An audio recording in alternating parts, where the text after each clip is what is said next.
आपण पाहत आहात BCCN न्यूज. जिल्हा परिषद विभागीय क्रीडा स्पर्धांचा शानदार शुभारंभ. परस्पर समन्वय व सहकार्याने लोकसेवा बळकट करा. जिल्हाधिकारी डॉक्टर पाटील.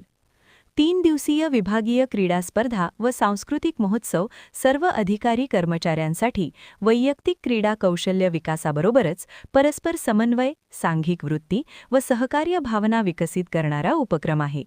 या माध्यमातून 5ही जिल्हा परिषदेच्या सहभागी अधिकारी व कर्मचाऱ्यांनी परस्पर समन्वय व सहकार्याने जिल्हा परिषद अंतर्गत येणाऱ्या लोकसेवांचे सुद्धा बळकटीकरण करावे, असे आवाहन बुलढाण्याचे जिल्हाधिकारी डॉक्टर किरण पाटील यांनी केले.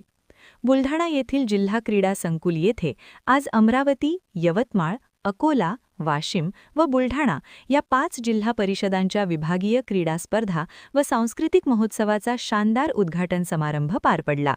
याप्रसंगी ते बोलत होते. बुलढाणा जिल्हा परिषदेचे मुख्य कार्यकारी अधिकारी गुलाब खरात यांच्या अध्यक्षतेखाली आयोजित या उद्घाटन समारंभाप्रसंगी मंचावर विभागीय आयुक्त कार्यालयातील विकास शाखेचे अपर आयुक्त राजीव फडके, जिल्हा ग्रामीण विकास यंत्रणेचे प्रकल्प संचालक पांडुरंग कोल्हे यांच्यासह 5ही जिल्हा परिषदांचे विविध खातेप्रमुख तसेच सर्व पंचायत समितीचे गटविकास अधिकारी प्रामुख्याने उपस्थित होते. अध्यक्षीय मनोगत व्यक्त करताना मुख्य कार्यकारी अधिकारी गुलाब खरात म्हणाले की शिस्त व सभ्यता या आधारे विभागीय क्रीडा स्पर्धांच्या माध्यमातून अमरावती विभाग राज्यात नावलौकिक प्राप्त करेल असा विश्वास व्यक्त केला. कार्यक्रमाचे प्रास्ताविक आयोजन समितीचे सचिव तथा उपमुख्य कार्यकारी अधिकारी आशिष पवार यांनी केले. मान्यवरांच्या हस्ते दीप प्रज्वलन, क्रीडा ध्वजारोहण व क्रीडा ज्योत प्रज्वलन करून सर्व खेळाडूंना शपथ देण्यात आली.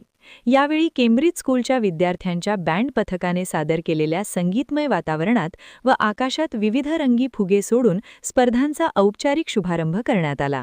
कार्यक्रमाचे बहारदार सूत्रसंचालन अरविंद शिंगाडे व किरण वाघमारे यांनी केले, तर उपमुख्य कार्यकारी अधिकारी प्रमोद एंडोले यांनी उपस्थितांचे आभार व्यक्त केले. दरम्यान या उद्घाटनीय समारंभात 5ही जिल्ह्यांच्या संघांनी सादर केलेल्या आकर्षक व सामाजिक संदेश देणाऱ्या देखाव्यांमुळे उद्घाटन समारंभाचे पथसंचलन आकर्षक, लक्षवेधक व हृदयस्पर्शी ठरले.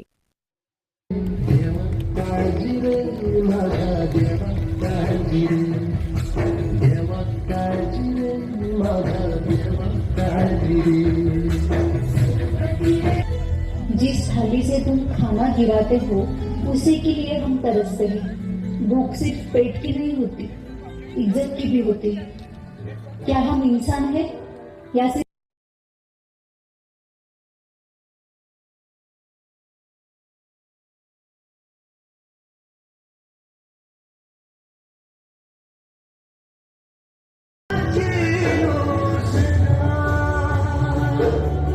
भोजन का आदर करें.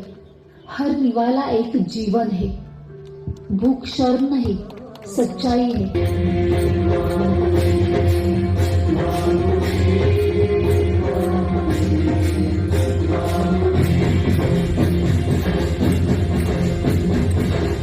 लेकिन एक बात हमारी समझ के बाहर है. ये मराठे अपनी रक्षा के बारे में कब से सोचने लगे?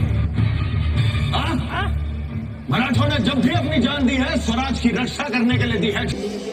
मौत के घुंघरू पहन के नाचते हैं मोहन. तू क्या हमें मौत से डराएगा? हमारी मौत मराठों के हर घर एक नया सिवा, एक नया संभव पैदा करेगी. लेकिन जब तू मरेगा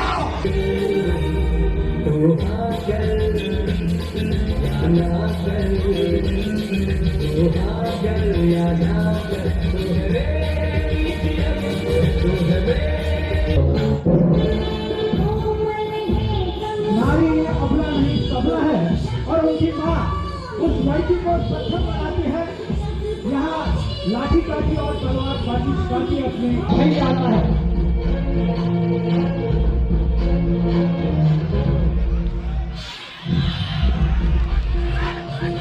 क्या दोनों के बीच उसका भाई सिंगा दोनों भाई आ गए हैं. क्या आप उन्हें क्या देते हैं, इंसाफ या तारीख? अगर आप उन्हें इंसाफ नहीं दे सकते तो बंद कीजिए ये तमाशा. उखाड़ फेंकिए इनके घरों को, फाड़ दीजिए, जला दीजिए.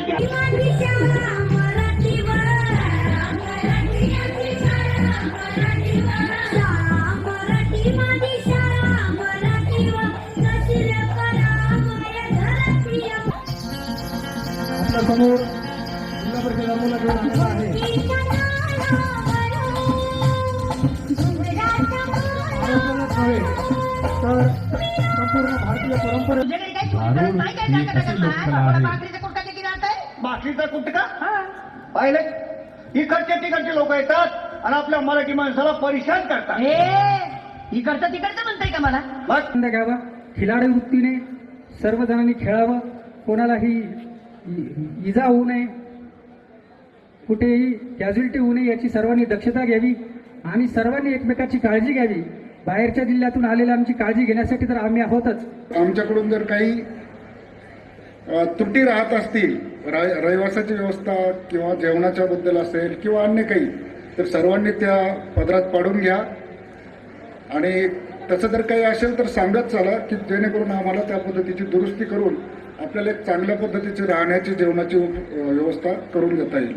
3 दिवस या कार्यक्रमामध्ये सहभाग घ्यावा आणि आनंदाने यामध्ये सहभाग घेऊन अतिशय चांगलं पार्टिसिपेशन करावं अशा शुभेच्छा देऊन मी थांबतो. धन्यवाद. आपण इथे नेहमीच्या फायलींच्या डोंगरातून जरासा वेळ काढून तणावमुक्त जीवन जगण्यासाठी अत्यंत आवश्यक जे आहे ते म्हणजे क्रीडा, ज्याच्या माध्यमातून आपण अनेक व्यक्तिगत कौशल्य देखील ह्याच्यामध्ये प्राप्त करतो आणि तेच कौशल्य आपल्याला आपल्या व्यावहारिक जीवनामध्ये देखील यशस्वी होण्यासाठी अत्यंत महत्त्वपूर्ण ठरतात.